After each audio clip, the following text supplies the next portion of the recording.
Hey guys, welcome back to my YouTube channel.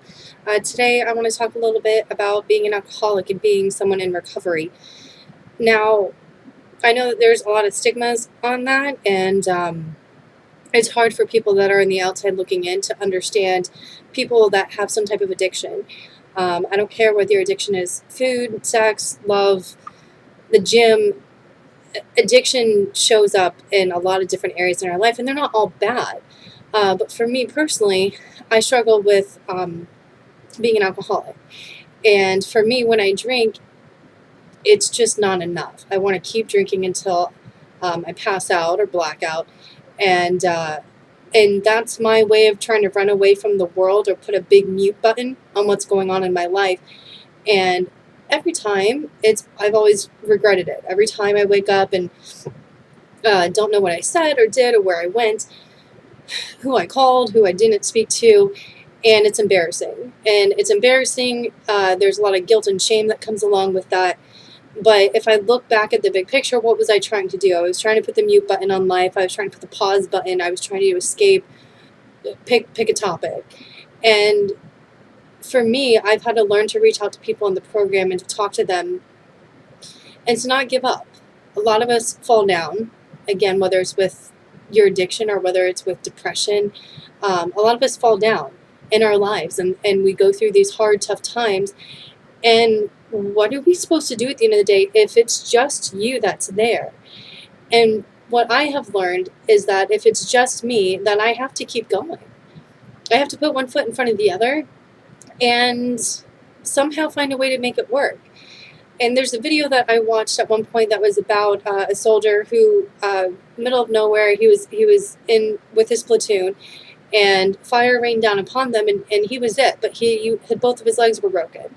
And so what he did was he drew a line in the sand, and he crawled that far. And then he drew another line in the sand, and he crawled that far.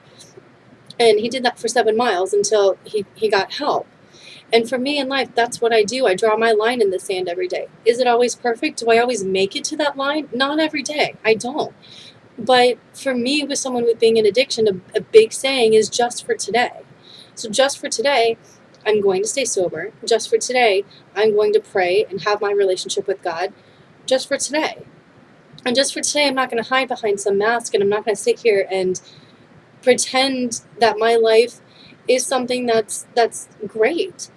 Because it's not. You know, it's normal-ish, and I function-ish.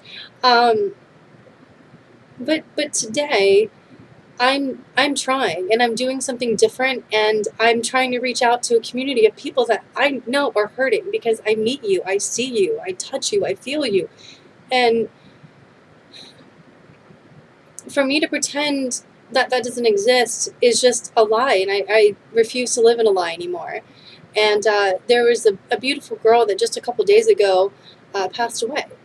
She was 24, beautiful young lady, had a 5-year-old, cutest little kid, and she was found dead on the side of the road. Now, if you watch the news feeds, they don't say anything about her being in rehab. They don't say anything about her being an alcoholic.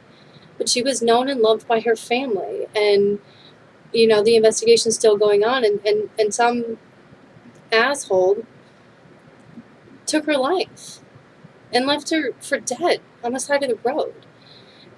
And I owe it to the other Faith Bevins of this world to not give up, to use my voice, and maybe, just maybe, someone somewhere I can help or I can reach, and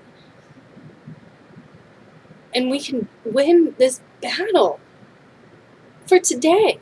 The war's not over until I take my final breath, and I get that.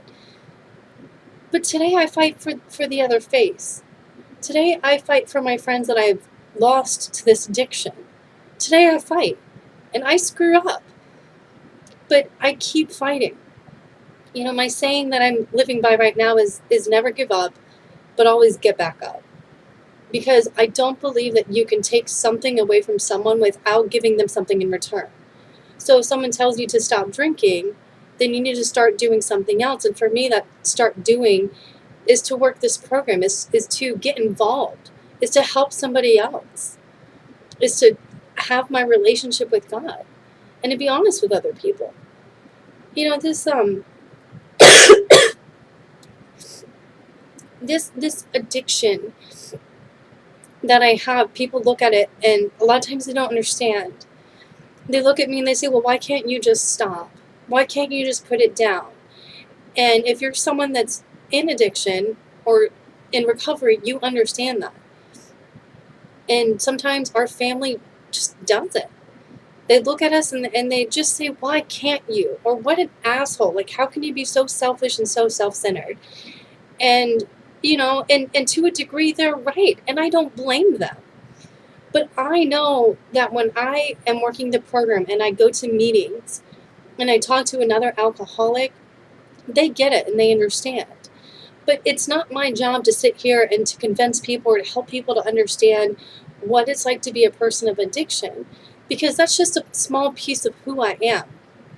It's a small part of what makes me tick. It's a small part of the passion and the drive that I have for other women, for other people.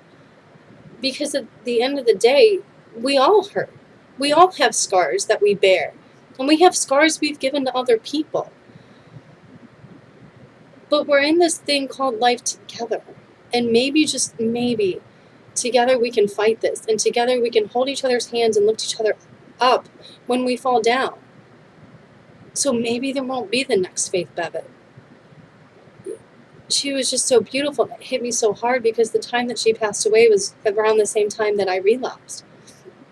And I ended up somewhere that I didn't know where I was, and I didn't know who I was with, and it could have been worse. And I thought to myself, why did I survive and she didn't? And again, I don't know her story, I don't know how she got there. I'm not saying that, she drank or whatever. But I do know that I'm not going to sit around and cry over spilled milk. I'm not going to sit around and give up. I'm not going to sit around and feel sorry for myself. I've done that for years, and it's bullshit, and I hate it.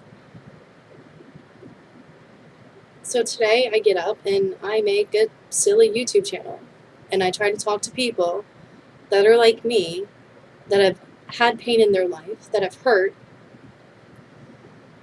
and just maybe we can get through this day a little bit stronger than when we woke up this morning. And that's my hope and prayer for you today. And this is Orion signing off. Have a good day.